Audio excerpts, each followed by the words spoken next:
اگر آپ کو میری یہ ویڈیو پسند آئے تو like, comment and share, subscribe کرنا مت بھولیے۔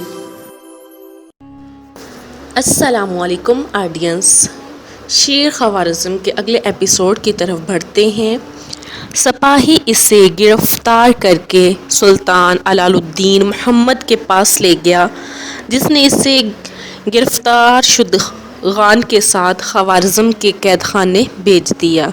یہ ایک بے مثال فتح تھی جس نے ترکان خطہ کی کمر توڑ کے رکھ دی۔ یہ سلطنت خوارزم میں فتح یابی کا جشن منایا گیا۔ درباری منشیوں نے ملک بھر میں نشر کرنے کے لیے فتح نامے تحریر کیے اور ان میں علال الدین محمد خوارزم شاہ کو سکندر ثانی کے لقب سے یاد کیا۔ سلطان کو معلوم ہوا تو کہا، سکندر کے دور حکومت کی سلطان سنجر کا زمانہ زیادہ طویل تھا، بہتر ہوگا کہ نیک فالی کے طور پر اس کے ساتھ سنجر کا لقب بھی بڑھا لیا جائے۔ اس دن سے امرائے سلطنت علال الدین محمد کو سنجر ثانی اور سکندر ثانی کے القابات سے یاد کرنے لگے۔ فخر الملک نظام الدین فرید جامی اور ضیاء الدین فارسی نے فتح کے جشن میں یادگار قصیدے پڑھ کر سنائے۔ ضیاء الدین نے اپنے قصیدے میں کہا، سلطان اعلیٰ دنیا سنجر کے ذوالجلال، چی از خلق برگزیدش جاہ و جلال داد، شاہ عجم سکندر ثانی کی رائے او بر فتح ملک ترک حشم راہ مثال داد، خورشید وار تیغ تو از مشرق ثواب، آمد بدید و ملکی خطہ را زوال داد۔ طبقات نصرانی میں متعدد راویوں کے حوالے سے نقل کیا گیا ہے کہ خطائی بادشاہ تانیکو طراس نے اسلام قبول کر لیا تھا اور خوارزم شاہ نے اسے عزت و احترام کے ساتھ اپنے پاس بٹھاتا تھا۔ تانیکو 45 بڑی جنگیں لڑ چکا تھا۔ خوارزم شاہ اس سے ان معرکوں کی داستانیں بڑی دلچسپی سے سنتا تھا۔ ایک بار اس نے پوچھا، تم نے اتنے معرکوں میں شرکت کی اور اتنے بادشاہوں کو شکست دی، ان میں سب سے زیادہ دلیر اور مضبوط کسے پایا؟ تانیکو نے جواب دیا، شہاب الدین غوری سے زیادہ باہمت، دلیر اور مضبوط میں نے کسی کو نہیں پایا۔ اگر اس کا لشکر تازہ دم ہوتا تو میں اسے کبھی شکست نہ دیتا، مگر اس کا لشکر قلیل اور گھوڑے تھکے ماندے تھے، جس کے باعث میں جیت گیا۔ خوارزم شاہ نے کہا، تم سچ کہتے ہو۔ سید مرتضیٰ کی فراست۔ جب ترکان خطہ کے خلاف کامیابی کا جشن منایا جا رہا تھا، اہل خوارزم نے سید مرتضیٰ بن صدر الدین کو، جو شادی آنکھ کے ایک بزرگ تھے، دیکھا کہ وہ زارو قطار رو رہے ہیں۔ دیکھنے والے بڑے حیران ہوئے کہ خوشی و مسرت کے اس موقع پر یہ آنسو کیسے؟ چنانچہ سید صاحب سے اس کا سبب پوچھا گیا تو انہوں نے کہا، ہماری سلامتی کے لیے ترکان خطہ کا وجود ضروری ہے۔ یہ سخت جان قوم ہمارے اور منگولیا کے جنگلیوں کے درمیان ایک آہنی دیوار کی طرح حائل رہی ہے۔ اس دیوار کے ٹوٹ جانے کے بعد منگولیا کے درندوں کا طوفان عنقریب ہم پر امڑ آئے گا اور ہر شے کو بہا کر لے جائے گا۔ اہل خوارزم نے اس وقت سید صاحب کے اس ارشاد کو کوئی اہمیت نہ دی، کیونکہ منگولیا کے وحشیوں کے متعلق ان کی معلومات برائے نام تھی، مگر جلد ہی حالات نے بتا دیا کہ یہ قول حرف بحرف درست نکلا۔ علال الدین محمد دشمن کی قید میں۔ ترکان خطہ کی سیادت کا چراغ ٹمٹما رہا تھا، لیکن ایک غیر متوقع کامیابی سے ان کے قدم کچھ مدت کے لیے پھر جم گئے۔ قصہ یہ ہوا کہ ترکان خطہ کے ایک سردار گور خان نے سمرقند پر حملہ کر دیا۔ سلطان علال الدین محمد اس وقت خود سمرقند میں موجود تھا۔ اس کی افواج نے منہ توڑ جواب دیا، مگر خوارزم شاہ کے دو سردار ان لشکر جو گور خان سے ساز باز کر چکے تھے، جنگ کے فیصلہ کن مرحلے میں میدان چھوڑ گئے۔ سلطان کی وفادار فوج کی تعداد اس وقت اتنی نہ تھی کہ وہ جم کر لڑ سکتی، اسے پسپا ہونا پڑا۔ بہت سے خوارزمی افسران دشمن کے ہاتھوں گرفتار ہو گئے۔ جب اسلامی لشکر پسپا ہو کر اپنے علاقے میں واپس پہنچا تو فوج نے سلطان کو نہ پایا۔ سب لوگ ہوا سے باختہ ہو گئے۔ سلطان میں افراتفری اور انتشار پھیل گیا۔ تمام ملک بے چین ہو گیا۔ کچھ لوگ قسمیں کھا کھا کر کہہ رہے تھے کہ سلطان قتل کر دیا گیا ہے۔ دراصل سانحہ یہ ہوا کہ افسران کے ساتھ خود سلطان بھی گرفتار شدگان میں شامل تھا۔ یہ ایک انتہائی نازک صورتحال تھی جسے پوری خوارزمی شاہی سلطنت کا شیرازہ آنن فانن بکھر سکتا تھا۔ خوش قسمتی سے خوارزم شاہ اور اس کا ایک وفادار سالار ابن شہاب الدین مسعود ایک ایسے خطائی فوجی کی قید میں تھے جو ان دونوں کے مرتبے سے ناواقف تھا۔ اس موقع سے فائدہ اٹھاتے ہوئے خوارزم شاہ اور مسعود نے ایک عجیب ڈرامہ رچایا جو دراصل مسعود کے زرخیز ذہن کی پیداوار تھا۔ امیر مسعود نے سلطان سے کہا، مصلحت یہی ہے کہ آپ فی الحال اپنے بادشاہ ہونے کا کسی سے تذکرہ نہ کریں بلکہ خود کو میرا غلام ظاہر کریں۔ خوارزم شاہ نے یہ بات مان لی اور اپنے اس امیر کی خوب خدمت شروع کی۔ شاہ اسے کپڑے پہناتا، پانی پلاتا، کھانا اس کے سامنے لا کر رکھتا، حتیٰ کہ موزے اور جوتے بھی اپنے ہاتھوں سے اسے پہناتا اور اپنے ہاتھوں سے اتارتا۔ غرض ایسی خدمت کہ شاید مسعود کے کسی حقیقی غلام نے بھی نہ کی ہوگی۔ ان کا نگران خطائی سپاہی کئی دن حیرت اور دلچسپی سے یہ منظر دیکھتا رہا۔ آخر ایک دن مسعود سے پوچھ بیٹھا، تمہارا ساتھی تمہاری اتنی خدمت کیوں کرتا ہے؟ مسعود بولا، کیونکہ یہ میرا غلام ہے۔ خطائی کو احساس ہوا کہ اس کا قیدی کوئی عام آدمی نہیں ہے۔ اس بے چینی سے پوچھا، تم کون ہو؟ مسعود بولا، میں امیر مسعود ہوں، خوارزم شاہ کا درباری۔ یہ سن کر خطائی اس کی تعظیم کے لیے اٹھ کھڑا ہوا اور کہنے لگا، اگر میری قوم کو میرے ہاں تمہاری موجودگی کا علم نہ ہوتا تو میں تم جیسے معزز آدمی کو ضرور آزاد کرا دیتا۔ کچھ دن گزرنے پر مسعود نے اسے کہا، مجھے اندیشہ ہے کہ میرے اہل خانہ واپس آنے والے خوارزمی سپاہیوں کے ساتھ مجھے نہ پا کر میری موت کا یقین کر چکے ہوں گے اور ماتم و نوحہ میں مشغول ہوں گے۔ ان قریب وہ میرا مال آپس میں بانٹ لیں گے اور میں مفلس و لاچار ہو کر برباد ہو جاؤں گا۔ میرا خیال یہ ہے کہ تم میری آزادی کے لیے کچھ فدیہ طے کر لو اور کسی ہوشیار آدمی کو میرے گھر بھیج کر انہیں میری حالت اور عافیت کی خبر پہنچاؤ اور ان سے میری رہائی کا فدیہ بھی وصول کر لو۔ خطائی تو دل و جان سے چاہتا تھا کہ کس طرح اس مالدار قیدی کے فدیے کی بھاری رقم حاصل کی جائے۔ اس نے اس بات کو بخوشی قبول کیا اور ایک شخص اس کے کام کے لیے چن لیا گیا۔ مسعود نے کہا، میرے گھر والے اس آدمی کو نہیں جانتے، اگر مناسب سمجھو تو میرے غلام کو بھی ساتھ بھیج دو، یہ بڑا قابل اعتماد ہے، گھر والے بھی اسے جانتے ہیں، یہ تمہارے آدمی کی بات کی تصدیق کر کے گھر والوں کو مطمئن کر دے گا، انہیں میری زندگی کی خوشخبری بھی دے دے گا اور مال فدیہ جمع کرنے کے لیے دوڑ دھوپ بھی کر سکے گا۔ خطائی نے یہ تجویز بھی مان لی اور اپنے آدمی کے ساتھ خوارزم شاہ کو جانے کی اجازت دے دی، نیز کچھ محافظ بھی ان کے ساتھ کر دیے تاکہ وہ بحفاظت منزل مقصود تک پہنچ جائیں۔ جب یہ لوگ شہر خوارزم اور گنج کے نزدیک پہنچے تو خوارزم شاہ جو اب تک غلام کے روپ میں تھا ان سب سے آگے نکل کر شہر میں داخل ہو گیا۔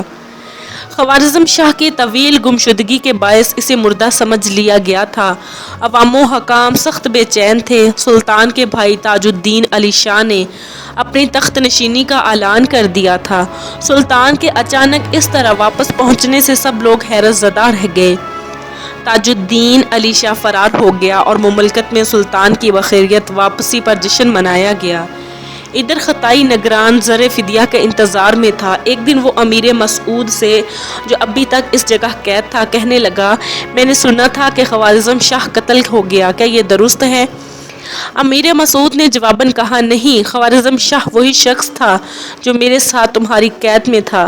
یہ سن کر نگران بھنجکا رہ گیا اور بولا، تم نے مجھے بعد ازاں سلطان کی فوجوں نے فارس، شمالی ایران، خراسان اور عراق کے کوہستانی اضلاع میں مسلسل کامیابیاں حاصل کی۔ ہمدان، اصفہان، شیراز، کم اور بلاد جبل کا تمام علاقہ بھی خوارزمی حکومت میں شامل ہو گیا۔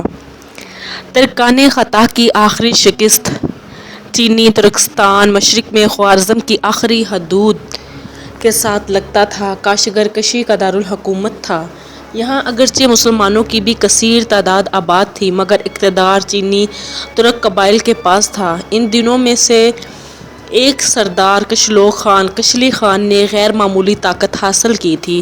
اس جنگجو سردار نے خوارزم شاہ کے ہاتھوں ترکان خطا کی شکستوں سے فائدہ اٹھا کر ترکان خطا کے باقی ماندہ علاقوں پر حملے شروع کر دیے تھے۔ اس صورتحال میں ترکان خطا نے اپنی بقا کے لیے خوارزم شاہ سے اتحاد کرنا چاہا اور اس سے درخواست کی کہ وہ اپنا لشکر لے کر کشکوق خان پر حملہ کر دے۔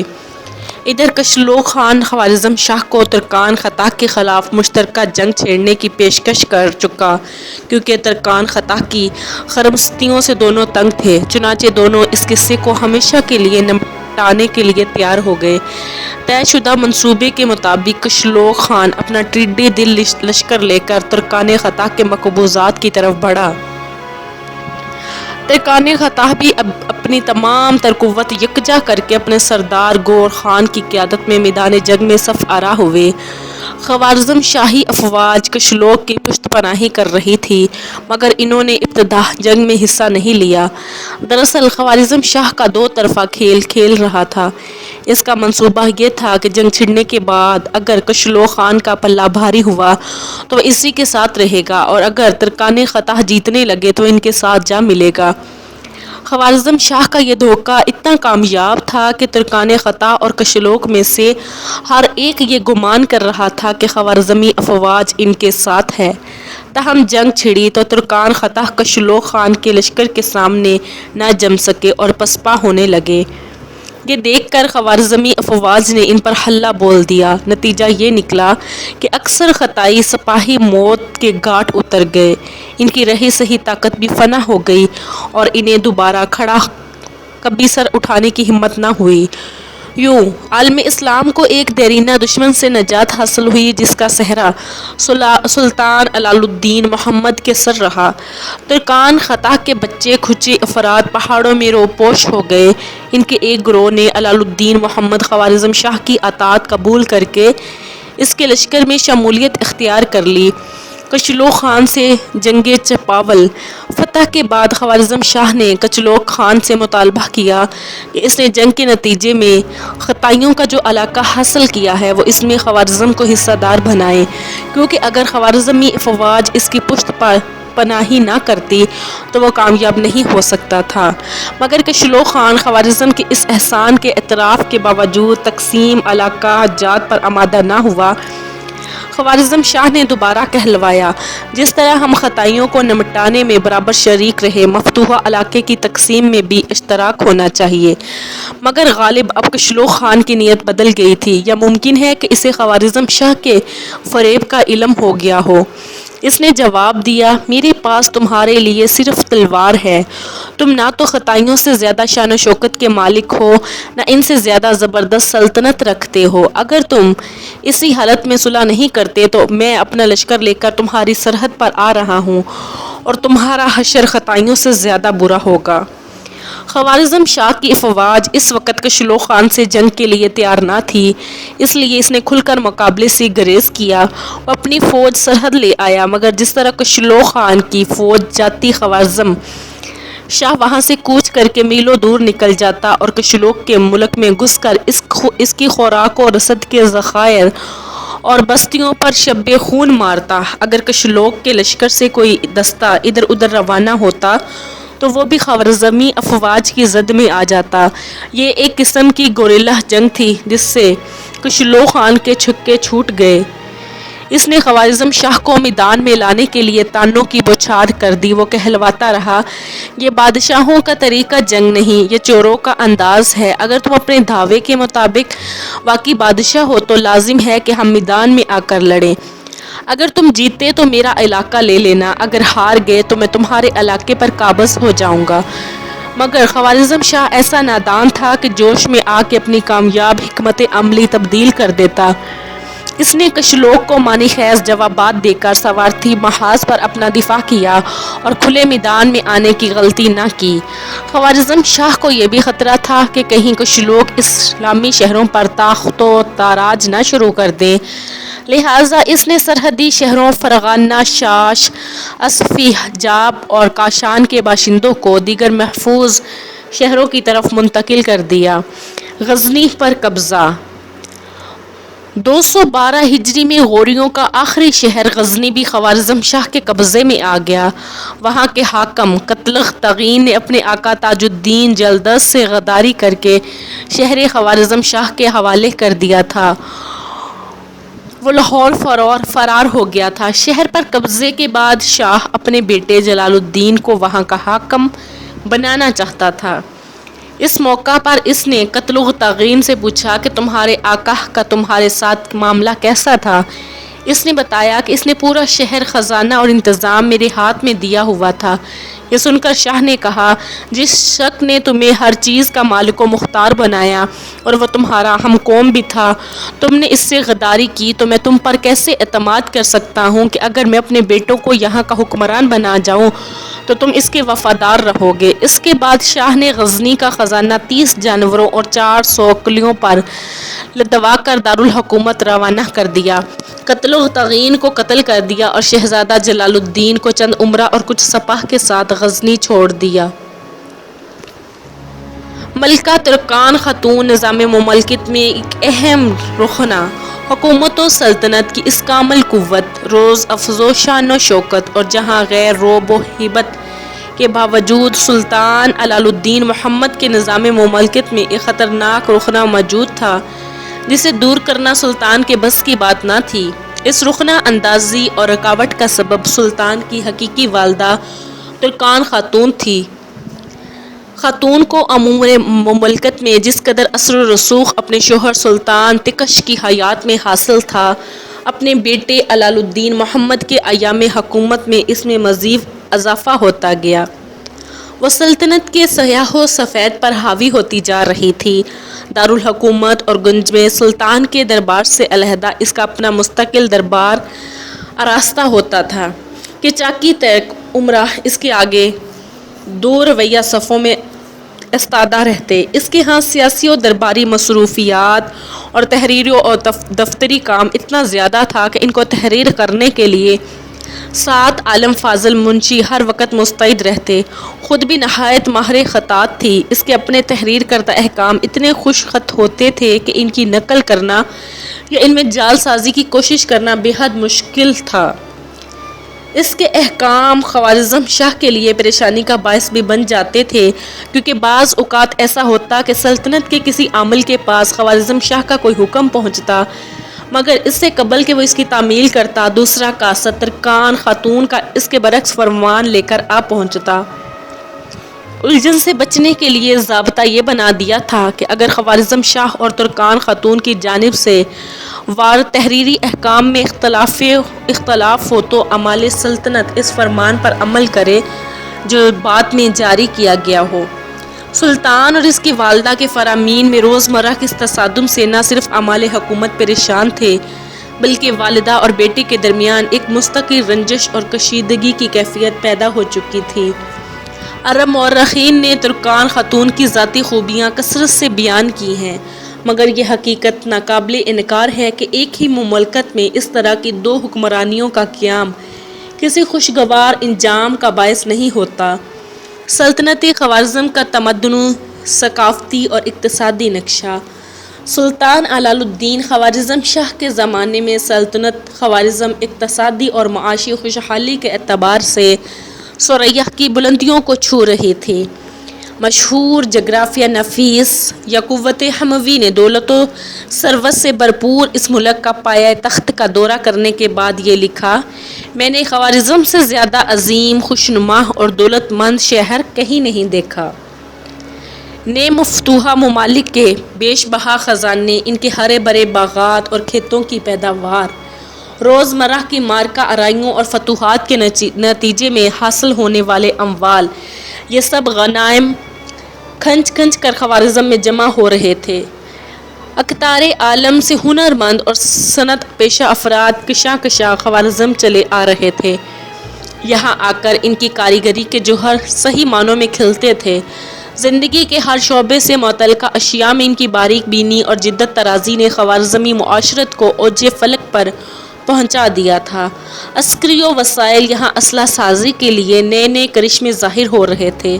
خوارزمی اسلحہ ساز بڑی ہنرمندی سے ایسی لچکدار تلواریں تیار کر لیتے تھے جو موڑ کر دوہری کی جا سکتی تھی، ہلکی زنجیر بنائی جاتی تھی جن کو پہن کر جسم کے تمام اعضاء کی نقل و حرکت بڑی سہولت سے جاری رہتی تھی۔ حد درجہ مضبوط فولادی خود تیار کیے جاتے تھے جو ہلکے پھلکے ہونے کے باوجود تلوار اور نیزے کی کاری ضربات بآسانی سہ لیتے تھے۔